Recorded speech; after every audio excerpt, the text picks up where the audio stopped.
جنات عدن مفتحة لهم الأبواب متكئين فيها يدعون فيها بفاكهة كثيرة وشراب وشر الأمور محدثاتها وكل محدثة بدعة وكل بدعة ضلالة وكل ضلالة في النار أما بعد. Baik, kita lanjutkan kajian kitab Syarah Al-Usul Ats-Tsalatsah tentang mengenal agama Islam dan diantaranya adalah iman kepada hari akhir. Kita mulai dari perkataan Allah Azza wa Jalla, man jaa bil hasanati falahu asyru amsalihha. Betul atau tidak? Ya enggak? Antum lepas ini. Nah, ada. Fadhal. Hai, sedih mana sekarang? Kalau yang ditanda sih kedua Pak, beriman kepada hisab. Kalau ditanda beriman kepada hisab. Kedua, ya, taib. Ya, sebelum itu ya, fadhal. Bismillahirrahmanirrahim. Kedua, beriman kepada hisab, perhitungan dan jaza pembalasan. Di saat itu seluruh amal manusia diperhitungkan dan akan dibalas sesuai dengan amal masing-masing. Adanya perhitungan dan pembalasan ini berlandaskan dalil dari Al-Quran, As-Sunnah dan Al-Ijma' umat Islam. Taib, sampai sini dulu. Di antara kandungan atau unsur beriman kepada hari akhir adalah beriman kepada adanya al-hisab. Al-hisab yaitu perhitungan amal. Ditampakkan amalnya, dihitung amalnya. Dan juga tentu tidak hanya dihitung melainkan ditimbang, itu masuk ke hisab, yaitu diganjari, dibalas. Balasan dari amal. Faman ya'mal mithqala dzarratin khairan yarah wa man ya'mal mithqala dzarratin syarran yarah. Itu di hari akhir. Jadi semua amal diperhitungkan dan dibalas. Ini sudah menjadi kesepakatan kaum muslimin dan dengan adanya dalil dari Al-Quran dan As-Sunnah. Ini hal yang populer dan masyhur. Dan ini hal yang menjadikan Islam ini agama paling adil, karena konsepnya itu jelas. Manusia itu beramal. Tsumma yujzahul jazaa'ul awfa. Kemudian manusia itu akan diganjari dengan ganjaran yang setimpal. Dunia ini penuh dengan kezaliman antar sesama manusia atau kepada binatang. Dan setiap dari kezaliman itu ada balasannya, baik dunia maupun akhirat. Jika dibalas di dunia, maka semoga akhirat dimaafkan. Namun ada pula yang di dunia juga dibalas, di akhirat masih belum dimaafkan.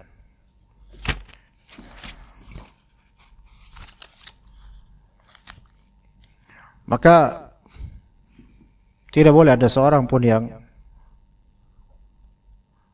menyangka bahwasanya kezalimannya itu tidak dilihat oleh Allah Azza wa Jalla.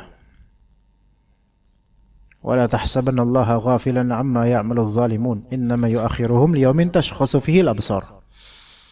Janganlah engkau menyangka Allah Ta'ala itu lalai terhadap apa yang dilakukan oleh orang zalim. Karena Allah Ta'ala akhirkan hingga hari di mana mata itu terbelalak, yaitu melihat amal mereka sendiri.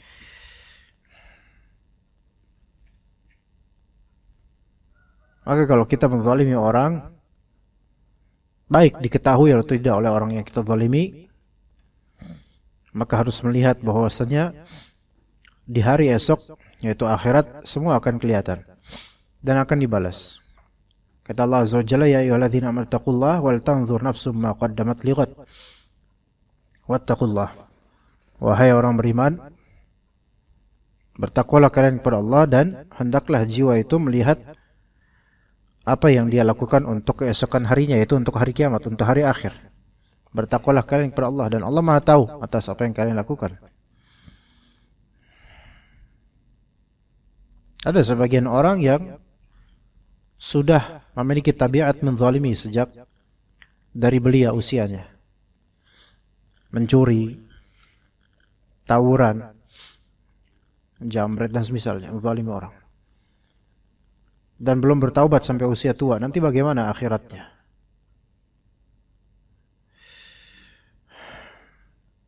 Dan banyak orang-orang terzalimi di dunia ini yang belum terbalaskan kezalimannya, belum termaafkan, belum terbalaskan.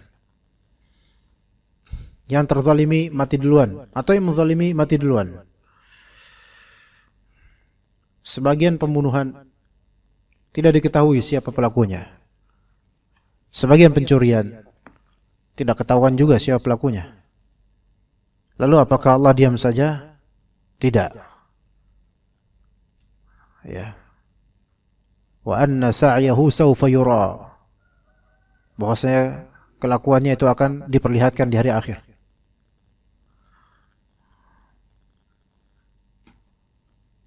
Yauma tublas sarair. Pada hari ketika hal-hal yang sirri atau rahasia itu diuji, yaitu diuji coba, yaitu akan diperlihatkan semuanya.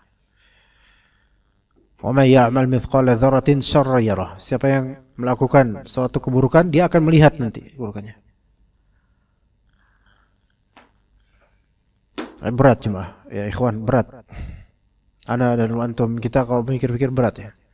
Kita betul-betul butuh hidayah, butuh pemaafan, ya, butuh kembali ke Allah.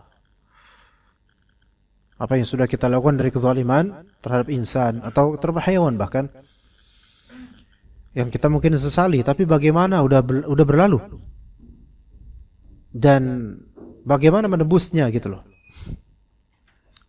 Dalam Islam semua bisa ditebus selama masih kita hidup di dunia ini dengan taubat dan mengembalikan hak semampu yang kita mampu, betul-betul secara jujur. Memang hal itu tidak mudah bagi yang Allah beratkan qalbunya karena belum dapat hidayah. Tapi bagi yang betul-betul sadar dan jujur, insyaallah Allah akan mudahkan. Dan ini perkara yang tidak ringan. Akhirat tidak pernah layak terbesit di benak kita untuk disebut ringan. Karena semua amalan ditumpahkan dan juga disebarkan atau diperlihatkan. Ada mungkin beberapa orang yang Allah khususkan sehingga tidak ketahuan seluruh amalnya untuk seluruh insan. Dirahasiakan oleh Allah, ada. Tetapi siapa mereka? Apakah kita termasuk mereka yang ditutupi aibnya? Yang kalau aib kita ditutupi selama di dunia, mudah-mudahan Allah Ta'ala tutup juga aib kita selama di akhirat, dan Allah mudahkan dan ringankan perjalanan akhirat kita. Karena rihlah yang terpanjang, rihlah akhirat. Terutama teman-teman yang muda di sini, ikhwan, yang mungkin belum banyak yang dilakukan seperti orang-orang seusia Ana atau apalagi seusia Pak Idrus, ya. Jangan coba-coba untuk berbuat zalim selagi muda, ya, karena itu bisa menjadi zat adiktif atau kecanduan yang jangan sampai tidak taubat sampai hayat, karena bisa sampai tua kayak gitu. Berat nanti urusannya. Antum yang masih muda bekerja, jangan mengkhianati pekerjaan antum. Karena ini semua bagian dari agama. Bekerja bagian dari agama, mencari nafkah bagian dari agama. Maka siapa yang berbuat zalim, maka Allah Ta'ala Maha tahu. Kembalilah ke Allah, karena kita akan diminta pertanggungjawaban. Kalau antum berdosa berkaitan dengan hablul minallah aja, maksiat misal terhadap Allah Azza wa Jalla, atau istighfar, Allah Ta'ala Maha Pengampun. Tetapi jika antum zalimi, mengambil yang bukan hak antum, merampas milik orang lain, baik di pekerjaan atau luar, maka itu urusannya tidak ringan. Karena pada asalnya manusia di akhirat tidak akan memaafkan. Hati-hati. Carilah kehalalan selama masih di dunia. Wallah, selama masih di dunia masih ada kesempatan, ikhwan. Antum ya misalnya dulu waktu masih SD atau SMP menzalimi orang dengan merampas haknya, ngambil penghapus orang teman atau enggak mengembalikannya, atau ada barang-barang yang antum tilap dari teman atau kantin antum tidak bayar dan seterusnya, antum azamkan sekarang cari duit untuk bisa membayar itu sebelum kematian mendatangi antum, karena akan sangat fatal urusannya nanti di akhirat. Baik, lanjut, fadl. Allah Ta'ala berfirman, Inna ilaina iyabahum. Inna ilaina. Jangan ditapanjangin innanya. Oh iya. Fadl. Inna ilaina iyabahum. Ya. Summa inna alaina hisabahum. Baik, jadi nunnya tadi tidak dipanjangkan. Kalau dipanjangkan itu jadi berubah maknanya. Ya, inna ilaina gitu. Bukan inna ilaina, itu salah. Inna ilaina iyabahum summa inna alaina hisabahum. Ini sering kita dengar di kawan, ikhwan. Coba ayat ini sering kita dengar di mana? Ayo. Kalau akhir itu sebelum rukuk. Ya, di Jumatan biasanya. Iya. Ya kan? Inna ilaina iyabahum summa inna alaina hisabahum. Ini ya sebelum ruku rakaat kedua. Jumatan atau di surat Id. Dan ini ayat ini betul-betul penting, luar biasa loh sebenarnya. Inna ilaina iyabahum, sesungguhnya kepada kamilah mereka kembali. Wa inna alaina hisabahum, kemudian sesungguhnya kewajiban kamilah menghisab, yaitu menghitung amal mereka baik atau buruk. Itu akhirannya seperti itu. Inna ilaina iyabahum. Kita akan kembali ke Allah. Dan kita akan ditanya tentang perbuatan kita. Ya, subhanallah. Taib, kemudian Allah Ta'ala juga berfirman, fadl. Allah Ta'ala juga berfirman, Man jaa'a bil hasanati falahu asyru amsalha wa man jaa'a bis sayyi'ati fala yujza illa mislaha wa hum la yuzlamun. Barang siapa membawa amal kebajikan, maka baginya pahala 10 kali lipat amalnya. Dan barang siapa membawa perbuatan yang jahat, maka dia tidak diberi pembalasan, melainkan seimbang dengan kejahatannya. Sedang mereka sedikit pun tidak dianiaya, dirugikan. Al-An'am 160. Ya, subhanallah. Ayat ini memiliki dua wajah. Wajah yang pertama mengisahkan kemurahan dari Allah Azza wa Jalla. Ya. Dan wajah yang kedua mengisahkan kebaikan Allah Azza wa Jalla. Kemurahan Allah Ta'ala, man ja'a bil hasanati falahu asyru amthaliha. Barang siapa membawa amal kebajikan, maka baginya pahala 10 kali lipat. 10 kali lipat. Amal yang sedikit, satu aja antum diganjari 10 kali lipat. Subhanallah, Masya Allah. Ini kemuliaan dan kemurahan dari Allah Azza wa Jalla. Apapun amalan antum, yang ringan sekalipun, kata antum mengucapkan subhanallah wa bihamdih 10 kali lipat, itu untuk amal baik. Apakah untuk keburukan juga Allah gandakan 10 kali lipat dosanya? La. Ini kemuliaan atau kebaikan Allah. Wa man jaa bis sayyati fala yujza illa mithlaha wa hum la yuzlamun. Dan barang siapa yang melakukan perbuatan buruk as-sayyi'ah, maka dia tidak diberi pembalasan melainkan seimbang dengan kejahatannya. Wa hum la yuzlamun. Sedang mereka sedikit pun tidak dirugikan. Enggak dirugikan, dia cuma dapat sesuai satu-satu untuk kejahatan, keburukan. Tapi untuk kebaikan antum dilipat gandakan pahalanya. Subhanallah. Betapa mulianya dan baiknya Allah Subhanahu wa taala.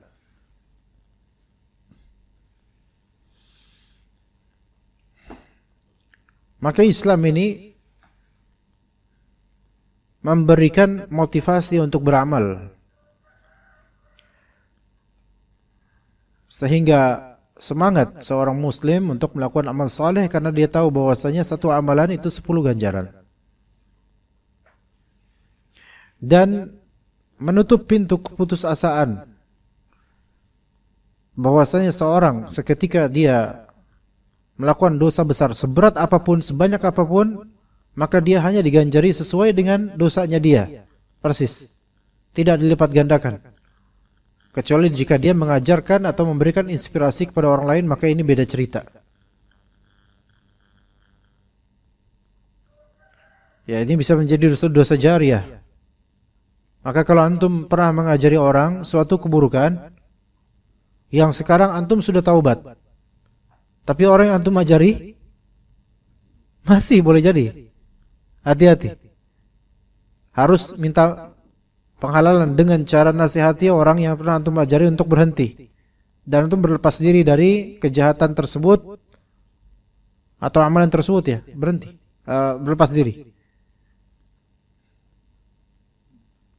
Ini mulianya Allah Azza wa Jalla, satu amalan 10 kebaikan, satu kejahatan 1 kejahatan. Dan itu pun masih memungkinkan Allah Ta'ala untuk mengampuninya. Semoga Allah Ta'ala lipat gandakan amal soleh kita dan terima yang sedikit ini. Dan semoga Allah Ta'ala maafkan segala keburukan dan kesalahan kita. Allahumma amin. Taib. Dan Allah Ta'ala berfirman, fadhal. Dan Allah Ta'ala berfirman, wa nad'ul mawazinal qista liyaumil qiyamati fala tuzlamu nafsun syai'aw wa in kana misqala habbatin min khardalin ataina biha wa kafa bina hasibin. Kami akan memasang timbangan yang tepat pada hari kiamat, maka tiadalah dirugikan seseorang barang sedikit pun, dan jika amalan itu hanya seberat biji sawi pun, pasti kami datangkan pahalanya, dan cukuplah kami sebagai pembuat perhitungan. Al-Anbiya 47. Taib. Allah Ta'ala berfirman, wa nad'ul mawazinal qista liyaumil qiyamati fala tuzlamu nafsun syai'a. Kami akan memasang timbangan yang tepat pada hari kiamat, maka tiadalah dirugikan seseorang barang sedikit pun. Fala tuzlamu syai'a. Timbangan. La haula wala quwwata illa billah. Al-mawazin yaitu timbangan. Al-qis menunjukkan tepat dan adil, sesuai. Di hari kiamat akan dipasang timbangan itu. Ya Hayyu ya Qayyum. Berapa kesalahan kita, ikhwan? Kejahatan kita masing-masing berapa tuh? Hasibu anfusakum qabla an tuhasabu. Kalian hitung dosa-dosa kalian sebelum dihitung nanti di hari akhir. Hitung sekarang. Enggak kehitung bahkan, saking banyaknya. Minta maaf, minta ampun sama Allah. Nanti akan ditimbang. Fala tuzlamu nafsun syai'a. Maka tiadalah dirugikan seseorang barang sedikit pun. Enggak dirugikan sama sekali. Sesuai. Karena Allah Ta'ala Maha Adil, Hakim. Enggak akan berbuat curang. Wa in kana mithqala habbatin min khardalin ataina biha. Subhanallah. Dan jika amalan itu hanya seberat biji sawi, sekecil apapun, pasti kami datangkan ganjarannya. Wa kafa bina hasibin. Dan cukuplah kami sebagai pembuat perhitungan. Kata Allah di surat Luqman, ya bunayya innaha in takum mithqala habbatin min khardalin fatakun fi sakhratin aw fis samawati aw fil ardi ya'ti biha Allah. Wahai anakku sayang, jika ada suatu amalan sekecil apapun, ya, berada di suatu batu besar, amalan itu kecil, atau suatu di ujung langit atau di ujung bumi atau di mana, ya'ti biha Allah, maka Allah Ta'ala akan datangkan pahalanya. Antum beramal misal zikir di kesendirian antum di atas kendaraan, di bis, di mobil, di motor, tanpa diketahui oleh siapapun dari makhluk atau manusia. Ya'ti biha Allah, Allah akan datangkan ganjarannya. antum sedekah di suatu masjid, menaruh uang di kotak amal tanpa diketahui siapapun, ya'ti bihallah, Allah Ta'ala akan ganjari antum. Bahkan antum menolong semut sekalipun yang sedang terombang-ambing di atas air dan dia kebingungan, antum bantu dan antum taruh di daratan, ya'ti bihallah, Allah Ta'ala akan ganjari antum. Semaha lembut itu Allah Subhanahu wa Ta'ala, yang lebih lembut daripada selembut-lembutnya hati manusia. Allah Ta'ala tidak akan menyia-nyiakan hamba yang berbuat ihsan, sekalipun tidak ada yang mengetahui dari insan.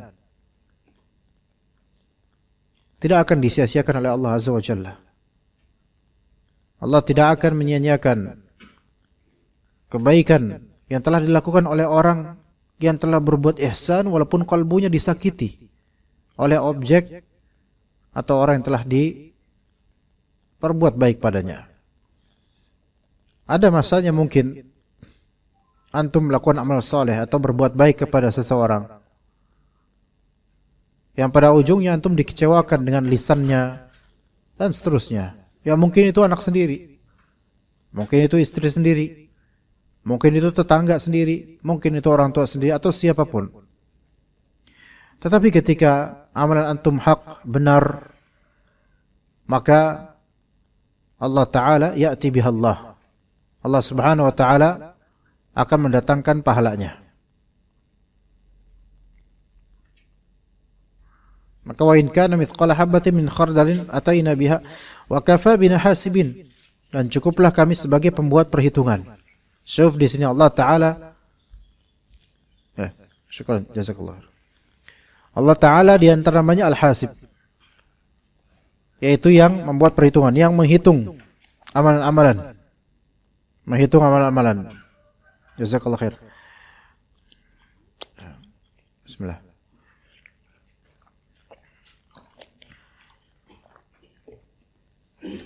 Manusia itu nggak mau ngitungin amalan antum. Malah banyak manusia lebih mau ngitungin kesalahan antum dan dibesar-besarkan. Dan Allah Subhanahu wa Ta'ala sudah cukup sebagai penghitung yang benar kebaikan maupun kesalahan kita. Semoga dimaafkan kesalahan kita, tapi kebaikannya Allah hitung selama kita mukmin.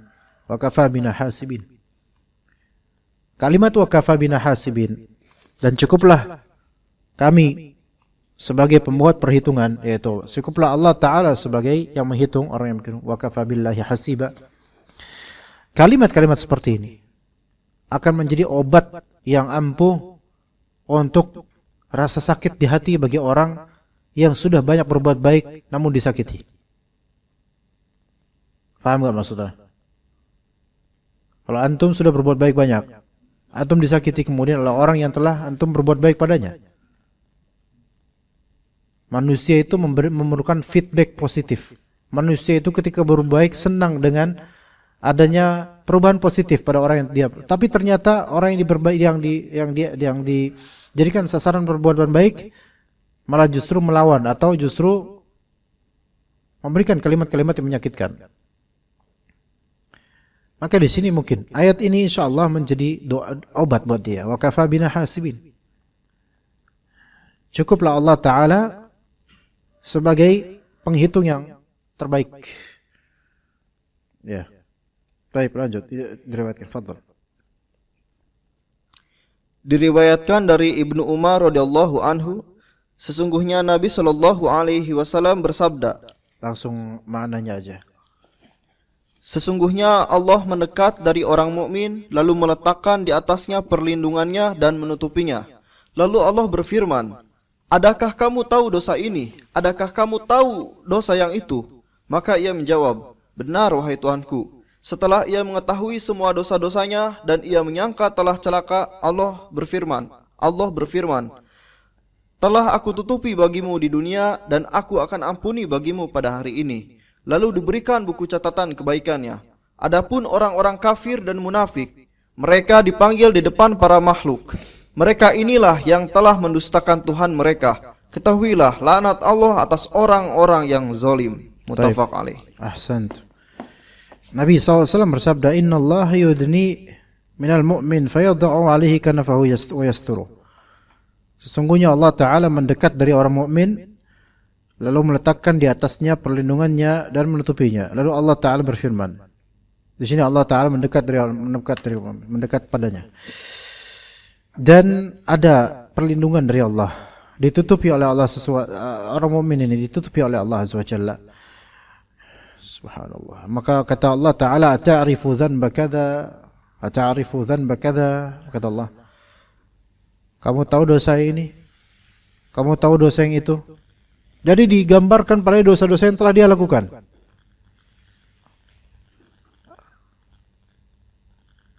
Dikasih lihat sama Allah dosa-dosa di dunia apa yang dilakukan, dikasih lihat sama Allah. Gak bisa mengelak ya seperti ini.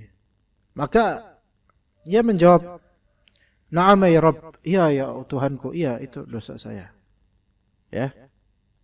Disebutkan tuh, dosa kamu ini, dosa kamu ini. Tapi eksklusif. Tidak diperlihatkan ke semua makhluk. Mungkin karena dulu di dunia dosa-dosanya itu telah Allah tutupi. Dan dia tidak menyebarkan dosa-dosa itu. Faham ikhwan maksudnya? Itu dia di dunia tidak mau menzahirkan dosanya.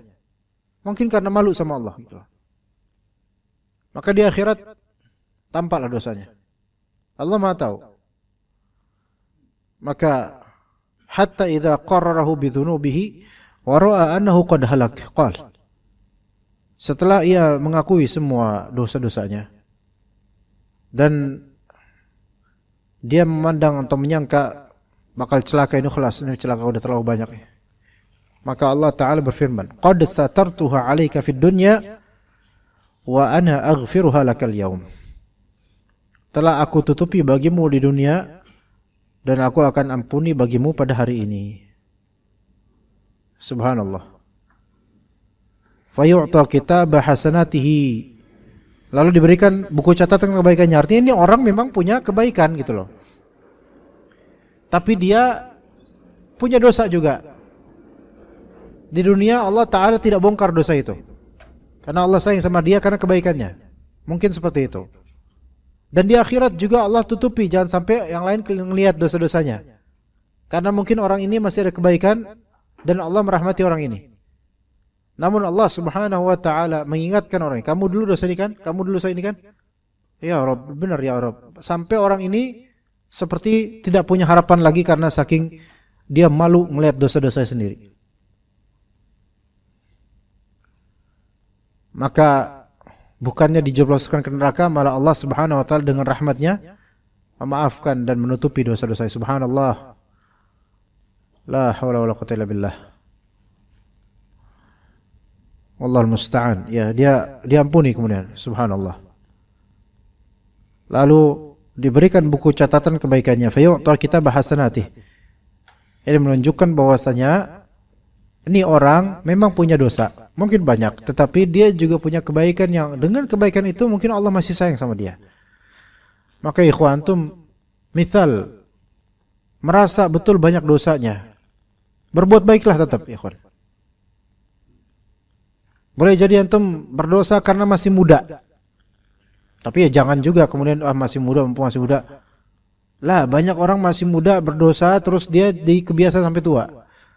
Tapi maksud Anda di sini adalah kesempatan taubat tetap ada gitu loh. Dan kesempatan beramal masih terbuka lebar.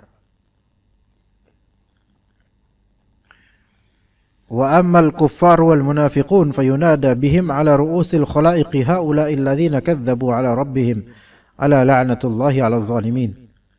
Adapun orang-orang kafir dan munafik, mereka dipanggil di depan para makhluk. Nih lihat, inilah orang-orang yang telah mendustakan Allah. Ketahuilah laknat Allah atas orang-orang yang zalim. Jadi kezaliman terbesar adalah kemunafikan dan kekufuran atau kesyirikan.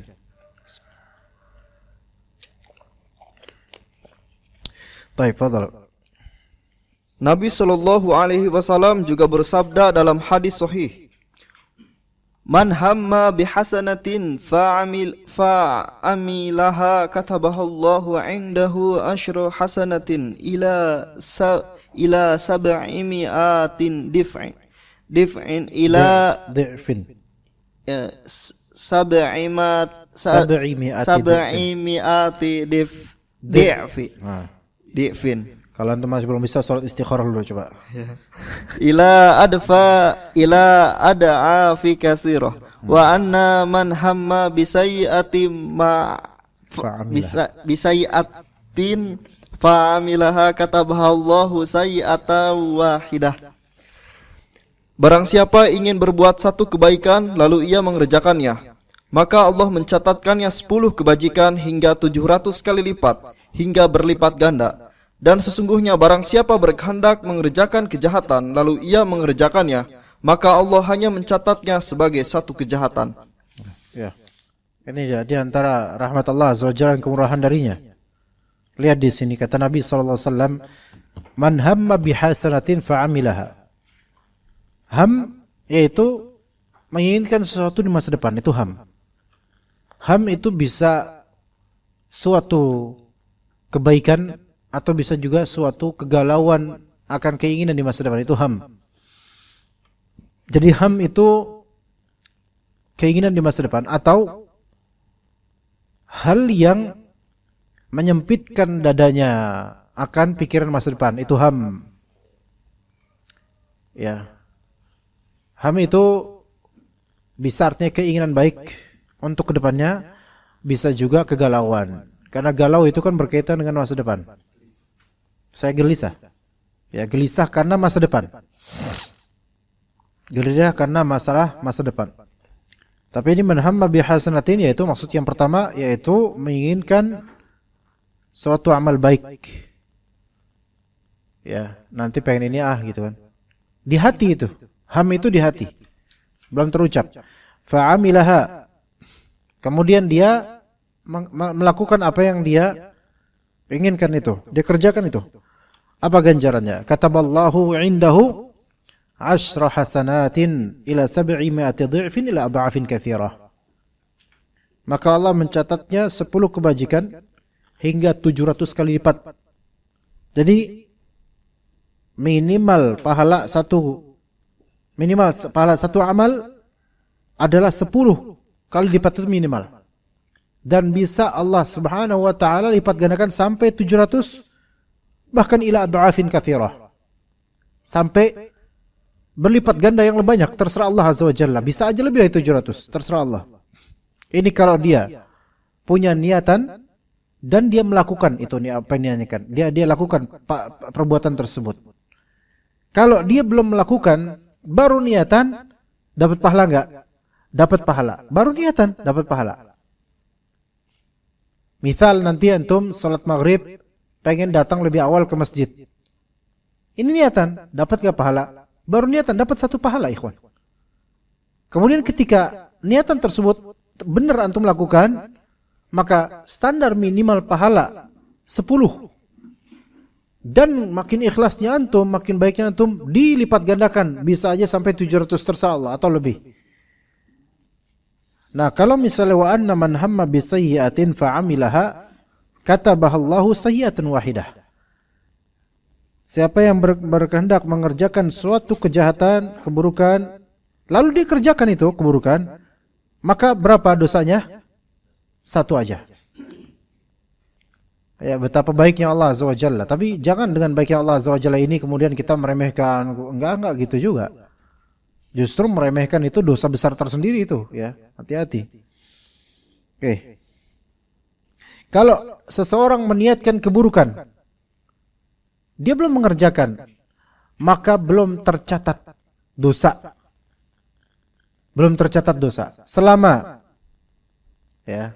Nah ini, baru menghendaki keburukan, belum tercatat dosa. Selama belum dibicarakan, mengatakan ke orang, saya mau gini loh, ya itu dosa jadinya. Belum berjalan, memulai untuk menuju perbuatan itu. Karena kalau udah berjalan memulai untuk, dia udah dapat dosa mau memulainya. Atau belum sampai azam yang kuat. Karena itu masuk dosa itu dah. Itu masuk azam. Iya. Karena seseorang tidak akan menulisnya walaupun untuk diary kecuali dia memang ada niatan yang betul-betul kuat. Maka niatan kuat ini bisa masuk dosanya. Bahkan kadang niatan kalau kuat dan jujur dia pengen melakukan dosa itu satu manzilah dengan orang yang memang melakukan plak-plak gitu. Dalilnya rijalud dunya, dalilnya hadis rijalud dunya, hadis orang-orang dunia ada 4 macam. Ada seorang dia miskin, nggak punya harta, nggak punya apa, dan dia melihat ada orang kaya yang punya harta dan menghabiskan hartanya untuk keburukan. Lalu dia pengen seperti itu, dan memang dia jujur tuh pengen seperti itu. Allah mengetahui kadar niatan dia di hatinya untuk keburukan itu, walaupun dia tidak sampai melakukannya, bahkan walaupun dia tidak mengucapkannya atau tidak menulisnya, tapi kejujuran di hati pengen berbuat jahat atau buruk itu, Allah Maha tahu, dan dia bisa satu manzilah dengan orang-orang ini padahal dia belum melakukannya.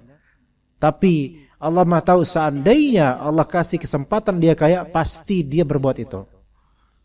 Karena ada orang yang memang dia nggak nyatet, nggak nulis kejahatannya, nggak ngucapin kejahatannya. Ada juga banyak dari kita tidak ngasih tahu siapa-siapa, cuman ada pikiran di hati kita. Tapi ya pikiran jorok atau bodoh atau apa namanya, jahat dan semisalnya. Tapi kalau misalnya kita diberi kesempatan untuk melakukan itu pun, kita belum tentu mau. Paham nggak, teman-teman? Misal, antum lagi kesulitan, susah, miskin atau gimana. Kemudian seandainya ada gitu loh, perusahaan itu bisa korupsi lah kita dikit misalnya. Misal, coba kalau bisa, saya kalau ditempatkan di situ, saya bakal ambil itu duit gitu. Ada di hati tuh pikiran gitu, saking pengen punya duit gitu, lebih. Tapi sebenarnya seandainya benar kita di posisi itu, kita nggak bakal mau lakukan itu, paham nggak? Tetap rasa takut itu, nggak mau. Ini cuman apa? Ya cuman keinginan nafsu aja, keinginan gitu loh, paham? Ada kalanya kayak gitu manusia. Dan Allah yang Maha tahu kondisi antum sebenarnya gimana gitu loh. Ini kita sendiri kadang-kadang nggak bisa membedakan ini. Seandainya kita di situ, kita bakal gitu nggak ya gitu. Iya. Kayak misalnya kejadian Nabi Yusuf alaihissalam dengan Zalikha. Oke? Kejadian Nabi Yusuf dengan Zalikha. Digoda oleh perempuan itu. Ya. Kemudian di antara kita ada yang pengen, coba saya seganteng Nabi Yusuf tuh kayak dinaksir sama istrinya raja atau istrinya menteri atau gimana gitu kan. Kalau saya posisi itu pengen dah. Ya. Asal nggak ngomong, dia di hati doang mikirin gitu. Sampai dia ngebayangin misalnya rumah orang kaya, seandainya di situ ada perempuan cantik dan kemudian saya di situ jadi pembantu rumah tangga atau gimana gitu, kemudian pikiran kayak gitu.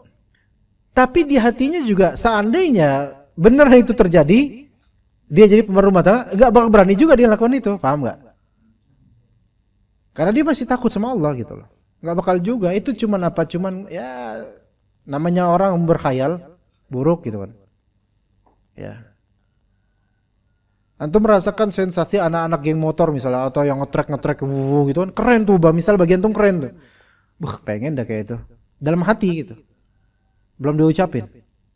Tapi sebenarnya di sisi lain, kalaupun antum punya motor kayak itu juga malas, ngapain juga gitu kan. Nggak mau juga. Maka ini nggak tercatat insya Allah. Iya Pak. Terus. Ya seperti itu. Baik. Lanjut, semua umat Islam.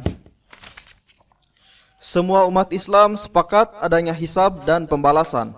Dan ini adalah hikmah Allah menurunkan kitab-kitab, mengutus para rasul, mewajibkan semua manusia menerima apa yang dibawa oleh para rasul, mewajibkan apa yang wajib bagi mereka, serta mewajibkan perang terhadap orang-orang yang membangkangnya, Sekaligus dihalalkan darah anak-anaknya, istri-istrinya, dan harta bendanya. Seandainya tidak ada pembalasan, maka semua hal yang tersebut di atas hanya permainan belaka. Dan ini tidak mungkin terjadi pada zat Allah yang maha bijaksana dalam mengurus segala sesuatu. Ya, taib. Di sini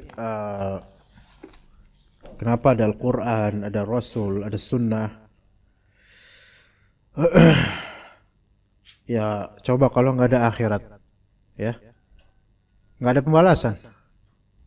Orang capek berbuat baik, nggak ada ganjaran. Hikmah kayak gitu, nggak hikmah dong berarti. Orang berbuat jahat, nggak ada pembalasan. Loh, enak banget gitu kan? Orang korupsi triliunan rupiah di dunia, dia mati dalam keadaan kaya karena korupsinya.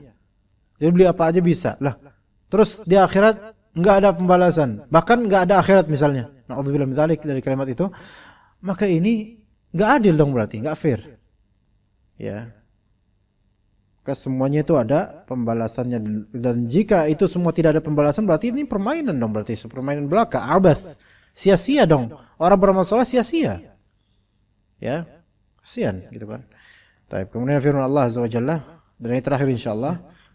Firman Allah Subhanahu wa taala, falanas allazina ursila ilaihim walanas alannal mursalin fala naqussanna alaihim bi'ilmi wa ma kunna ghaibin. Maka sesungguhnya kami akan menanyai umat-umat yang telah diutus rasul-rasul kepada mereka, dan sesungguhnya kami akan menanyai pula rasul-rasul kami.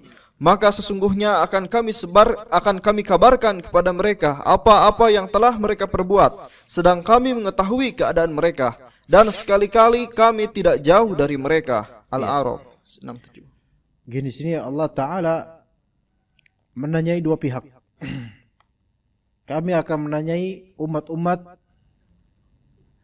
yang umat-umatnya para nabi. Jadi kita semua akan ditanya. Bahkan kami juga akan menanyai rasul-rasulnya. Ya.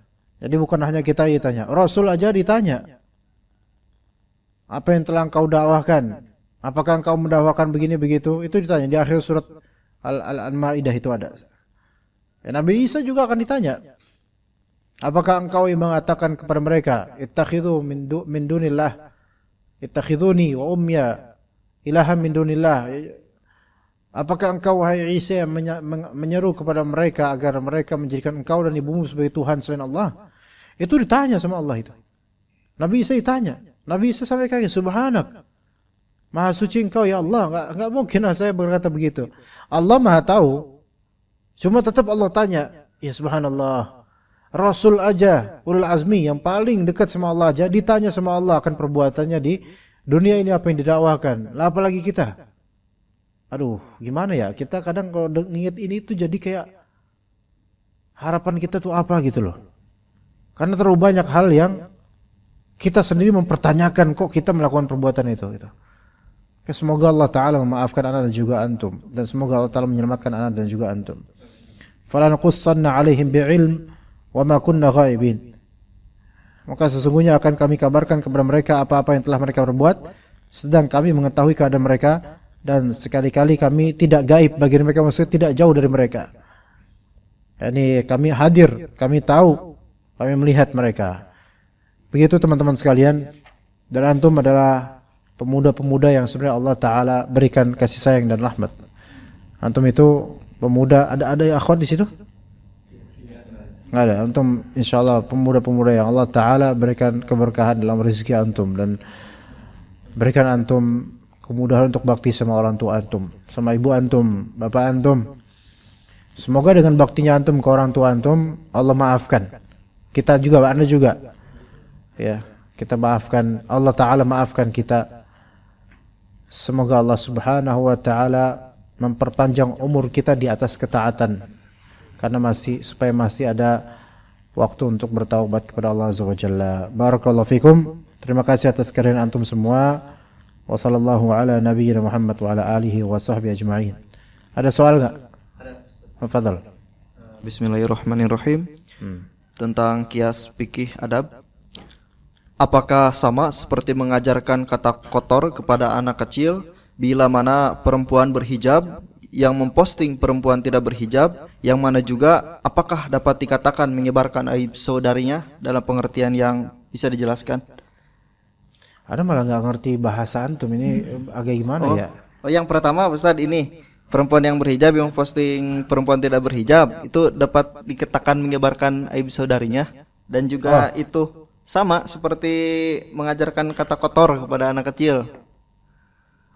Jadi dia jilbaban, tapi dia memposting perempuan tidak berhijab. Ya, dia dapat dosanya. Menyebarkan aib. Bukan menyebarkan aurat. Aib kan lebih makna khusus. Aib itu kayak sesuatu yang tersembunyi dari keburukan dia gitu loh. Enggak, ini aurat. Ya serupa lah, tapi kan bedakan antara aib dengan aurat gitu loh. Menyebarkan aurat. Maka orang yang memandangnya, si penyebar ini dapat dosanya. Misal dia posting foto yang ada auratnya, terus yang lihat ada 700 orang, baik yang sengaja atau tidak sengaja, maka Allah lebih tahu berapa dosa yang akan balik kepada yang posting itu. Itu yang nge-share doang. Gimana dengan yang memang mempublikasikan sendiri gitu loh. Ya, maksudnya emang dia sengaja. Mungkin yang nge-share itu kan kadang-kadang nggak ngeh kalau ada aurat, kan bisa gitu. Ya kan? Kalau nggak ngeh mudah-mudahan dimaafkan. Tapi kalau emang sengaja dan nggak peduli dengan konsekuensinya, maka ini dosa. Terus mengajarkan kepada anak-anak kecil soal kata-kata kotor. Oke, kata-kata kotor memang secara urf kotor. Maka ini dosa. Karena seorang muslim tidak fahish, tidak badhi, yaitu tidak keji omongannya. Ya, maka ini bisa berdosa kalau memang dia menzahirkan itu ke orang yang kemudian terikutkan dengannya. Apalagi itu anaknya sendiri. Dan memang ada yang seperti itu, ikhwan. Ya, ada yang seperti itu. Baik kasar belum tentu kotor memang, tapi kotor udah pasti kasar. Tetap kasar itu kan gak berakhlak. Karena sampai ada seorang orang tua yang berkunjung waktu lebaran tahun lalu ke orang tua anak. Ini Betawi ini. Ya, Anda juga kan ada turun Betawi juga. Dan ini termasuk keluarga besar juga, tapi agak jauh sedikit. Itu bapaknya memang ada kemungkinan berdukun, dan semisal itulah ya, tradisional. Dan memang gak mendidik anaknya dengan baik. Anak laki-lakinya itu jelek akhlaknya, dan anak perempuan yaitu adiknya itu akhwat, itu perempuan tetapi tomboy dan jadi laki-laki. Pas lebaran itu datang, anak salam sama mereka, dan salaman sama si perempuan. Nama perempuannya siapa ya? Siapa nama anak perempuannya itu? Lupa. Al-muhim enggak. Lupa nama anak perempuan, dan enggak perlu diingat juga sih namanya. Nah, anak salaman, tapi kok ini halus banget. Beda loh, laki-laki itu ininya beda loh. Ya gimana ya, sehalus-halus laki-laki itu gimana gitu kan.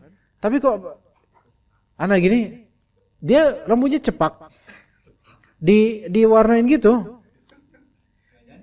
Enggak lah. Cantikan ini malah.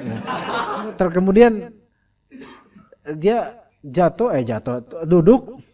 Anak ketiga ini enggak ada pikiran kalau dia tuh perempuan, enggak tahu, cuman kok halus banget ini ya tangannya. Padahal dia udah tomboy-tomboyin diri dan emang enggak kelihatan laki-laki pada awalnya.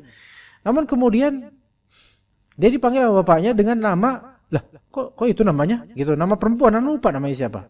Ya. Namanya siapa lupa, al-muhim. Terus anak amanti kecil-kecil, anak lihat, ini perempuan ini. Tapi pakai baju laki-laki gitu loh. Usianya paling 20 berapa gitu. Tomboy, murni tomboy banget gitu. Enggak Yanti juga. Yanti enggak cocok jadi tomboy, bencong cocok jadi itu, kalau itu enggak cocok. Nah kemudian ya subhanallah. Ini keluarga ini enggak ada benernya omongan tuh, enggak ada bener. Sampai si anak laki-lakinya usia mungkin 27 28 itu ke bapaknya sendiri. Itu ngomongnya, apaan sih lu? Gitu ngomongnya. Apaan sih lu? Muka lu kali kayak gitu. Gitu ngomongnya ke orang bapaknya kayak gitu. Betawi itu juga nggak gitu-gitu amat loh Betawi. Betawi itu sama babehnya juga takut anak Betawi biasanya. Buktinya tutup Betawi itu. Oh. Iya. Tapi ini keterlaluan. Apaan sih lo? Muka lo tuh kayak gitu. Bapak digituin. Itu di depan kita, di depan anak gitu. Dan mereka tahu ustadz, karena kan diustadkan juga di keluarga. Itu kayak gitu ngomongnya. Ini gimana kalau di depan jin? Ya. Lebih parah lagi kali, bukan jinnya juga kaget, subhanallah kok kayak gini. Apaan sih lu, muka lu kali kayak gitu. Bapaknya digituin, kalau bapaknya gituin anak mungkin banyak lah Betawi kayak gitu. Ya, bercanda ya, emang Betawi kan kayak gitu, kayak yang dulu-dulu kan kayak gitu. Anak siapa lu sih lu, anak setan lu ya digituin sama bapak atau ibunya. Tapi ini anak yang kayak gitu, sebenarnya menunjukkan bapaknya ini nggak peduli dengan akhlak anaknya. Dosanya kembali ke bapaknya itu. Kekasaran itu. Walaupun kasarnya balik ke bapak, tapi dosa juga balik juga ke bapak. Udah dikasarin, dapat dosa pula. Begitu. Islam lah, keluarga ada emang yang kafir, Islam. Islam. Tapi keluarga agak jauh, Betawi tapi agak jauh. Nggak langsung paman, nggak gitu. Iyalah. Enggak, Betawi jarang Kristen, paling di kampus sawah doang. Tapi di umumnya Betawi rata-rata Islam. Islam kental, cuman kental gimana gitu ya. Ya, jadi nggak berakhlak, itu akan kembali dosanya ke orang tuanya, karena orang tuanya membiarkan atau mengajarkan. Orang tuanya membiarkan aja itu dosa. Apalagi kalau orang tua mengajarkan. Itu ya. Begitu Allah a'lam. Ya. Baik, kita cukup sampai sini insyaallah. Sallallahu ala nabiyyina Muhammad wa ala alihi wa sahbihi ajma'in. Subhanakallahumma bihamdika asyhadu an la ilaha illa anta astaghfiruka wa atubu ilaik. Wassalamualaikum warahmatullahi wabarakatuh.